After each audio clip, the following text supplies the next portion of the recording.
welcome to my podcast, Songs Nobody Asked Me For. And I'm really excited today because it's another interview. And yeah, really pleased to catch these guys because it was great fun to chat to them. A band called Factor 50, and they're a Bristol-based band, which we kind of decided was maybe just about within my remit of doing stuff in the southwest. We decided it was the gateway of the southwest, gateway of the southwest.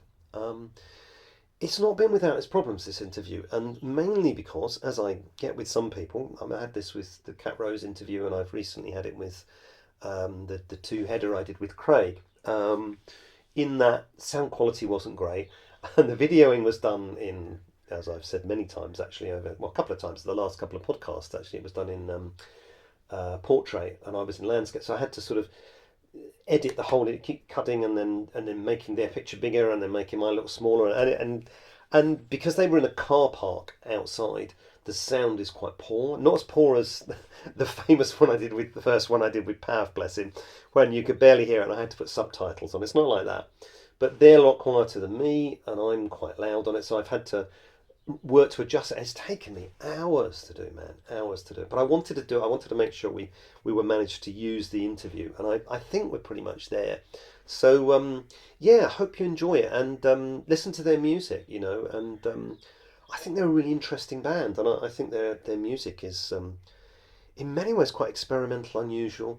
They're very different from me in one way, in that they seem to have quite frequent changes of personnel, and I imagine that could be really creative. And for me, I would find it unsettling, but I could imagine it would be very creative. But really enjoyed spending time with the two guys from the band, and yeah, hope you enjoy it, and yeah, check them out.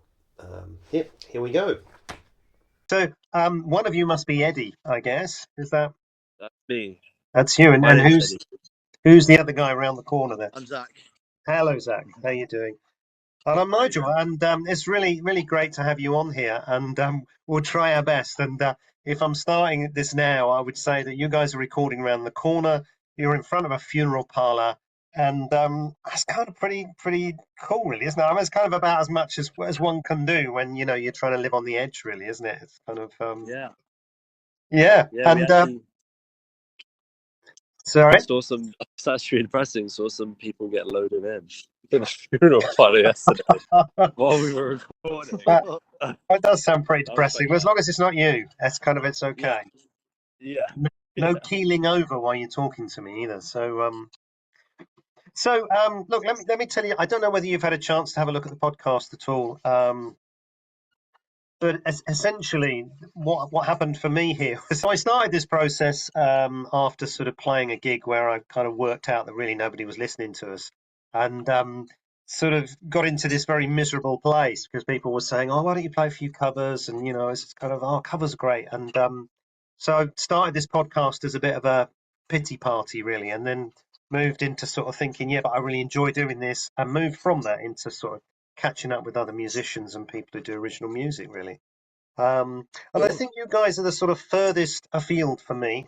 And does Bristol count at the southwest? I think it does, doesn't it? For some people, it's the Yeah. southwest. For some people, The I kind of gateway. sometimes think whether it's the Midlands, really. But it's just it's the southwest, isn't it?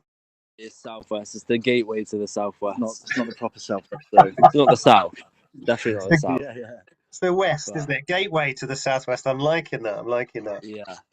So look, I mean, generally what I try to do, I don't have any script for any of this, and I just kind of meet people, and I get really curious mainly about people's origins, really. And I suppose maybe it'd be interesting to know sort of, how you guys all got together, and maybe what was around before that. Whether you were sort of people who had people musical around in your families, or how comes you got into music? Yeah. Well, me and Zach met at uni, Falmouth Uni.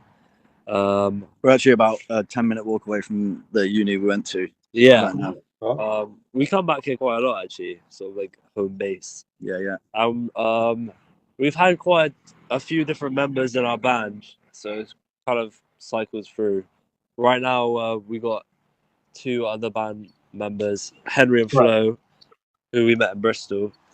And Billy, he used to be our drummer, and now he's sort of back, but he's sort of producer kind of thing now. Yeah. And Wow, covers for the gigs that Henry can't do. Yeah, or like if he can play all the instruments, so he just covers people if they're not able to make a show. Yeah. Sounds very annoyingly talented. Yeah, Yeah. yeah, he is. But essentially, it's been the two of you guys all the way through, though, is it? You kind of the guys, you're the band. And Tom as well. Yeah, and our guitar player Tom. Okay. He's on. It's like gonna be his last few shows soon because he's moved to London. Yeah. Okay. So, yeah. It will just be me and you left out of the original Yeah, ones. we're the final OGs. Right. So how long has the band been together? It's coming up to 6 years now. Yeah, I think we started in 2019. Okay. So how long has the band been together?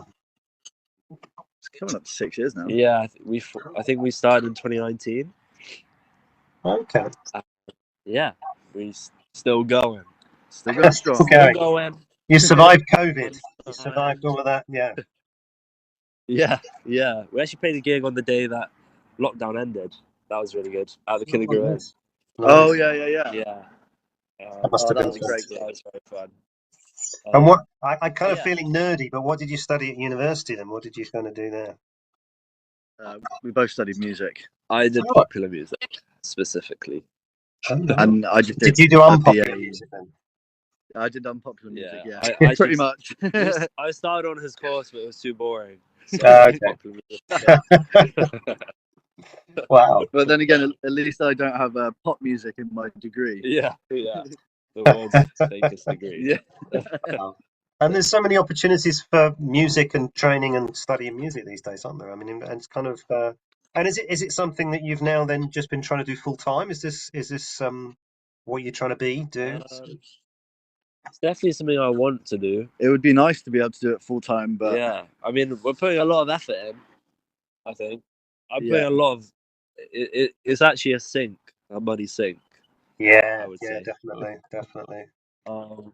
So I've got like 3 jobs to like be and to kind of be able to pay for everything plus my rent. Yeah. But I guess you get inspiration from doing those things you don't want to do. You know? I guess so. Yeah. But it's hard, isn't it? And I think in terms of the ability to generate any money or to do anything like that these days, it's just so difficult. You don't going to get any money from playing gigs, particularly, or touring, or it's pretty tough, isn't it? Yeah, I guess if you think about it, I'm just gonna run and grab a charger. Okay. Got a portable charger in my phone. You're going to run out of charge in a second as well. Fantastic. I'll carry on the interview by myself then. Yeah. You can talk about Zach while he's bloody useless. No, I'm joking. I was gonna say, yeah, if you think of it as a business, then there's not really much point in doing it. No, I would say it's more of like a sort of cathartic thing, I guess, for me. Yeah, I think you have to do it because it's a joy, don't you? You have to do it because you love it, and yeah, it's also like a frustrating need.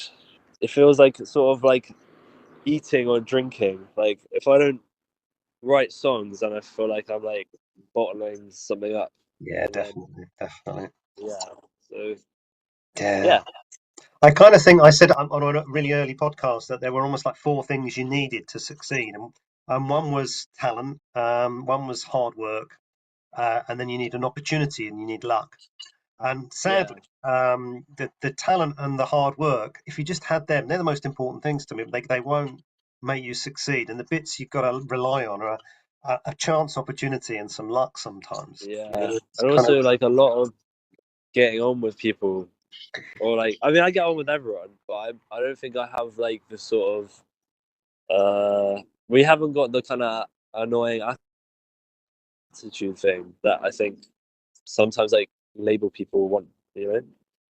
For us it's more about the music, I guess. Then I guess that feeds into social media as well. Like you have to have this sort of fake persona, maybe. I mean, I don't know. It's something you have to do, I guess. It's something that people have always had to do. Yeah. I think that's a big challenge, probably. Like, I think the music we make is really good. I'm really proud of it. Yeah, I like it. I've been listening to your music on Spotify, and yeah. How would you define it? Because one of the things I try very hard not to do is say people sound like anything or that? Because it really winds me up when people say to me, I sound like this and I sound like that. But how Yeah. would you define the music that you guys do? I guess. Well, my favorite band is Sparkle Horse. I Oh, yeah. always say Oh, that. yeah. Yeah. Sparkle Horse and Granddaddy are my favorites. Okay. I guess like heartfelt music. That's fun, Hmm. and I think, and it doesn't take itself too seriously, but it has like an emotional message, I guess, maybe. Okay. Yeah. Well, you really put me in touch with a track by I think it's Danger Mouse and Sparkle Horse, and I think it's called Pain. I don't know if you know it, but Say again, sorry. you've just reminded me of a track that I really love by I think it's Sparkle Horse, and they're playing with Danger Mouse, and it's called Pain. Oh yeah, I think yeah, I yeah, yeah. just That's love a that great song album. so much. It's just such a Yeah, beautiful song. definitely.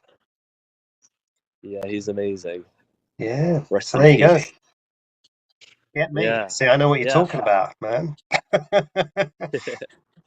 Yeah, and In I, terms of really like, relating. It's such a shame the signal is so poor, but it may well be better than I when it often things come out later better. But I'm really when you talked earlier about that idea of this sort of being a frustrating need you have, I think that's something I've heard from a lot of people, and obviously I feel that myself really. Um, yeah, oh, it looks like Zach's back. Zach's I'll back. edit those bits out that you said about Zach later. It's okay. I kind of Yeah. Oh Yeah, yeah. no. but I understand, Eddie. All right, I kind of get it, and it's all right. I've got the same in my band. You got to have one, haven't you? It's kind of Yeah. It's a mutual feeling. mutual feeling. Exactly, exactly. So, you know, obviously, the purpose of this podcast at some level is to promote people doing original music, and I suppose a bit of me was really curious about. I don't know how. I'm always curious why people end up doing original music rather than maybe getting into covers or really trying to. Some people seem to. I mean, it's brilliant, and I don't want to knock anybody, but the ability to recreate sometimes is incredible, and it takes such a lot of skill and talent. But it was never me, Yeah. And I wondered how you think Yeah. you guys maybe got into your love of playing original music. When did that start, and how did that happen? For, do you mind? For me, Yeah. I feel like you can being a covers band is more. I'm gonna go back to the business thing. It's more about you can make a lot of money being a covers band, Yeah. and it's cool, but you're not being yourself. It's not very. It's not what's the word? Kind of authentic, I guess. That's Mm. what I like about making original music. Is like I'm spilling my authentic self. I find it hard to say how I'm feeling sometimes, or like figure out my brain, and like playing music is that's my way of doing it. Yeah, Like yeah. it's sort of a form of communication. I in a guess way. there is a difference between like covering a song though, and then like doing a tribute to a song. Whereas Yeah, like, Yeah. I feel like if you're going to play it exactly note for note, and like there's something that's kind of it's not actually that creative. it's not that creative. No. Whereas if you do your own version of it, Yeah, Mm. you can make it creative. You can make a cover yeah, creative. I mean like Leanne LaHavis Weird Fishes, like Yeah, that's yeah. like an amazing version of that song, and it's in some ways more creative because she's had to like reimagine that Yeah. whole like Yeah. Yeah. Weird Fishes is like one of Radiohead's greatest songs, and like Yeah, to be able to recreate it is quite ballsy, and to be able to do yeah, it and Yeah. nail it is like yeah. pretty Yeah. impressive. But I guess like a covers band that was doing lots of creative versions of covers isn't going to be the one you book at a wedding or something. Yeah, true, yeah. No, no, I know what you mean. Yeah, and there is a skill to. I mean, I went to see. Again, I rarely ever go and see a tribute act at all. But my friend of mine was really into Bruce Springsteen, and we went to see this Bruce Springsteen tribute act. And man, it was amazing. I mean, it's not what I'd want to do. It's not where I was at, but I kind of was working out in my head afterwards. Maybe it was like being in a play rather than playing music. You were playing a part and he sounded like him. He had the mannerisms of Bruce Springsteen. It was, and the energy was just stunning until he started speaking, and he had this really rich Yeah. Welsh accent. And so he was kind of like singing with this sort of American voice, and then he suddenly stopped, and he was. But yeah, I agree with you. I mean, I think for me, it's about yourself and your authenticity, and finding ways of communicating when maybe you're not the greatest communicator in the world, really, I guess. Yeah, yeah, And, and what's Bristol like as a sort of, one of the dilemmas down here is, I'm in Plymouth, and the cover scene is huge. It's really pushed everything out in a way. And I wondered whether that's the yeah. same in Bristol, or what the scene is Bristol, like there for original music still. the original music scene is pretty strong. It's pretty Bristol. good. Yeah, like I would say very strong. In fact, it's like original to the point where a lot of it is very odd. I would like Yeah. quite Oh, we like odd experimental. though, don't we? Good That's though. odd's good. Yeah, A lot of it is quite like hard to get into if you're not into it. Like, yeah, Right. but it's good. Right. It's very like there's a lot of different venues, um, and yeah, it's good. Trying to think of more descriptive words. Yeah, it's quite an eclectic yeah. mix of different genres. There's kind of like a maybe this isn't the right word for it, but I feel like the scene can be quite like incestuous as well. As Yeah. in, like, everyone sort of, well, once you've been in it for a couple of years, Yeah, you kind of start to know everyone. everyone sort of knows Right. everyone, and if you don't know them, then they know someone that knows someone. Yeah, like yeah. everyone knows each other. It's So quite it's quite tight and like quite nice. But yeah. maybe incestuous isn't the right word, but No, I know what you mean. Like it's sort of like in the end, it's just a big friend group, I guess, yeah. spread Right. out over the town. But because Bristol's quite not actually that big. I mean, Yeah. it is big. It's bigger than Plymouth, but it's not like London or I know. something.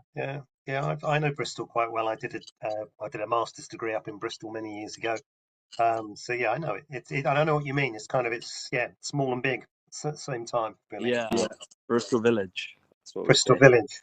But it sounds like this. I mean, one of the problems down here is, if you're a band in Plymouth, there's probably a bit more, but 3 or 4 places you might manage to play, and then to play, you Yeah, have to go out into Cornwall, into Devon, and so I'm imagining playing in Bristol means that you can be playing somewhere where people can keep coming to see you, or whereas we're over yeah, in, I think, Salt Ash next week, and then we're playing up in Exeter, and then you're yeah. always playing places where people can't necessarily follow you or be around. Geographically, Bristol's in quite a good spot Mm. because it's not that hard to get. Like, it only took me 3 hours to drive to Falmouth, Yeah. and like you're only like a couple hours away from London and like Birmingham. So when we were at uni, we did a tour, and I think the first gig, I think it might have been Falmouth first, and then the second gig was Manchester. And Wow. getting from Falmouth to Manchester in one day, yeah, I think it ended up taking us about 10 hours because of the traffic. yeah, and we're actually going to do it again. And we're going to in do it. April. Yeah, Fantastic. Falmouth to Manchester. I didn't think about that. Yeah. That's what I remember. Now you're thinking about it. You're thinking, is that a good idea? Yeah. Yeah. We've got a gig in Dublin, and we don't know how we're going to get there yet. But I don't have a passport yet either. I thought you figured that out. It's coming. It's coming. Okay. And how do you get? Are you in an agency, or are you sort of finding stuff for yourselves, or what are you doing? How are you getting gigs? Yeah, I just book all the shows basically. Usually it's like through gig swaps or that's how we got Manchester and Dublin. Or like a local promoter. I'll just give them a message. It's a pretty long and arduous process. I don't enjoy it that much, but it's fun when it works out. Okay. And I've not. I bet this probably sounds really dumb. I've not heard of a gig swap, but that means where you go and support somebody else, and they come and support you, type of thing. And Yeah. nice. Yeah. So we did one with the band in Dublin and Manchester. So in Bristol, it's like a really big lineup because I promised everyone that they could support us in Bristol. But it should be fun. It should be a good like day. A little festival. Yeah. Yeah. Sounds ideal. Yeah. That's a really nice idea. So is it out of town as well? Yeah, it's after a small a festival in Bristol, so hopefully people will still be keen. Yeah. To go out. But yeah, gig swapping is a good method. I would suggest it. Yeah, we'll put that. Well, we've already put that out there because you've said it, so that's fantastic. So I'm dancing all over the place with you guys. I still haven't really acclimatized to the fact that you're stood outside in an industrial unit at the moment. But I want to go back to songwriting again, and I was just thinking about because I asked you a bit about songwriting, but What's the process for you guys? You know, I've met different people who I know people get inspiration from words or riffs or whatever. And do you have a process? Do you write together? Do you write on your own? Does the band write together? What do you do? Well, that's sort of what the this weekend has been kind of a fresh exercise on songwriting because we've just gone basically. Sorry, we got very lucky and we were invited to Abbey Road and we wrote and recorded a song there in November. Yeah, and There was a like a contest that they do every year called Amplify, yeah, and my mum sent me the link through, and I signed up to it outside whilst I was having a cigarette at work, not thinking anything would come of it. And they emailed us, and it was such an unofficial email. I thought it was a scam, so I said no. yeah. So I'm probably the only person in history that's ever turned down free studio time at Abbey Road. But you got there it in was the end. really Yeah. We did go in the end. normally the songwriting, normally what happens is I will write like 80% of the song at home and then bring it to the band and like Flesh it out. flesh it out. But Mm. at Abbey Road, we all went into the room together. We just worked on just one little idea I had and like fleshed out together as a band. And we came out with a song in a day, it was a good song. It's good. It's a good song. Yeah. It's definitely different to like how we do. It's got a difference in sound. I think with the recording, because it was done there, and like just everything there sounds so good, and like I bet. we Yeah. had like it was just unbelievable. The sound of the drums just straight off the bat was just like was one of the best sounding drums I've ever heard. Yeah. And so the recording sounds really good, but when we go to play it live, there's just like because we have quite a lot of layers in a lot of our songs. Yeah, it's quite different, isn't it? Yeah, it's very different, and like usually we switch instruments and we'll like fill out a lot of the space doing that. But because we're kind of limited to only the one instrument, like Tom plays sax in it as well. Yeah, I feel like there's something with it live that needs to be changed slightly, but we've got to work on it. But it does sound good. It's just it's very different to all of that other stuff. But this weekend, sorry, I didn't mean to go on. This weekend we've come to Falmouth and we're gonna basically try and do it. We've my brain. So we come to Falmouth and we're like doing the same process that we did at Abbey Road as like a sort of creative challenge, basically. So we went in the room and we got 2 songs. We've only been here for like a couple of days and we wrote 2 songs. And we're gonna record them. We're recording them today. And it's been really fun and for me a challenge because it means I have to sort of relinquish control a bit of the songs. I don't think I could do it. I've been listening and thinking, wow, it's really and oddly, I mean, I live in Cornwall. I live just outside Plymouth, so I didn't realise you were in Cornwall too. So you're just down the road. Well, probably quite a way down the road, but I'm near Launceston. But I was thinking that because I've always been curious about how bands just all get together and jam into songs, because I think I do what you do. I mean, generally speaking, I bring a song, give it to the band. I love what they do because I just kind of say, look, here's the song, and everybody does their shit, and you practice and work stuff out, and it goes in places. But I think that control thing's quite a big thing, really, and just kind of. And also, I guess it's having the space because our bass player is fantastic. I mean, he's a really funk sort of orientated bass player. He comes up with these great licks, but they just stay as licks, or we'll jam around this little lick, but it never goes anywhere. And so it's interesting. Like you've obviously put yourself in that space to want to try and make it work. And I guess the challenge is like working you got to focus on the structure really before you can focus on filling it out. Yeah. That's where you get stuck. You get stuck like filling out one section, and then you're like, oh, what next? It's quite funny because it's funny you say that because I bought some bass lines to the band before, and then we just sort of end up jamming them out for about an hour, and then realizing that all we've done is jam out to bass lines for an hour. Yeah, we do the same. In fact, what I've also done is because our bass player says to me, look, I like this lick, could you write a song to it, And the first time I did it, I took it off and I was so chuffed. I wrote this song and I came back and said, I've done it. And we worked on this song for ages, and at the end he said to me, you completely changed it, so I had to change the bass line altogether. You know, so it's not an easy thing to do, is it? But Yeah. yeah, I'm But interested in the fact that you're pushing yourselves into that sort of place to do it. But I agree. I mean, writing a song is hard work, isn't it? And people don't really get that. I think part of that is that it's a discipline and it's about structure. Exactly what Zach is saying there. And you have to create the structure because lots of people can come up with little bits and pieces and stuff, but creating a song is about how you pull it all together, really, isn't it? yeah. But yeah, it's been fun.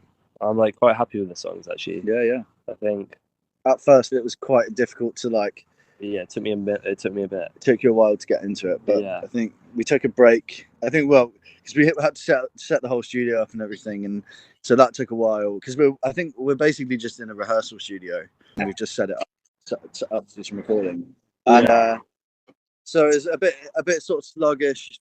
Everyone was quite tired from traveling, and then like as we went into it, it's just like didn't work for an hour, and so but then stopped and had a food break, and then got back into it, and I think you'd worked out there. Yeah. Yeah, But anyway, I just needed food. We can still do some of my songs though. Yeah. Yeah, Just you mix make up sure, Eddie. Just keep it going. But I've got this song. I do this. They're all jamming away, and then I just stand there, almost like grumpy old bugger, and just tapping my toe for it. Right. Well, let's try this. Let's try this thing I brought. You know.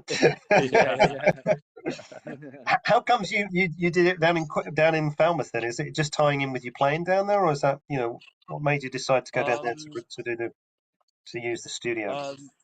Billy, who does very talented Billy, has like all the gear in the world. Yeah. So he's basically set up the recording. Okay. So yeah, so that was the main reason. Me and him played a gig in our other little band that we have as well yesterday. Okay. So that was fun.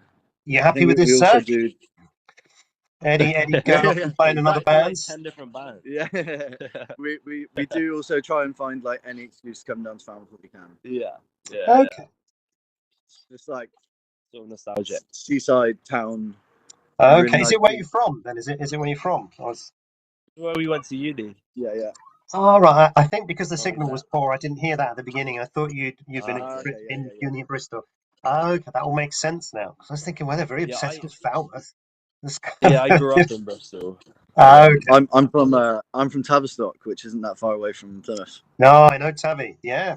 We played a gig there just before Christmas. Yeah, Was it in the wharf? No, nothing as grand as that. It was a small pub, but it went well, because we have a new drummer, so it's kind of it was our first gig of sort of easing the drummer in, and yeah, I love Tavi. It's kind of a nice place, sort of. Yeah. Proper Tavi Bay. Sorry, I'm a proper Tavi Bay. you're proper Tavi, aren't you? Yeah. See, I'm not. I'm Essex boy, so kind of just I'm an imposter down here. That's what it is. So the track you did at Abbey Road, is that something people can listen to, or have you released it, or have you? Yeah. It's on Spotify. It's on everything. Which what's it called? Because I listened to a few of your tracks. I wonder if I listened to it. It's called Year of the Zebra. Oh yeah, no, I haven't. But I listened to a bit of it. That's as far as I got because I was listening to some of the others. I liked. I was particularly drawn to the track with Morrissey in the title.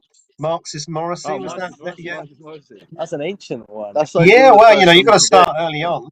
And I didn't want to, because that really drew me to a sort of feeling of the Smiths, you see, but actually had a bit of a feel of the Smiths, which I don't like to say, as I said to Eddie when Zach was off finding a power supply, that, it winds me up sometimes. You play a gig and people come up to you and go, oh, you really sound like, or has anybody said you sound like, and I kind of, I get it. It's a sort of way of categorizing it. But I really did listen to that track because I'm a big fan of the Smiths, and I just thought that sounds like a little Smithsy. Was that purposeful, or was that sort of?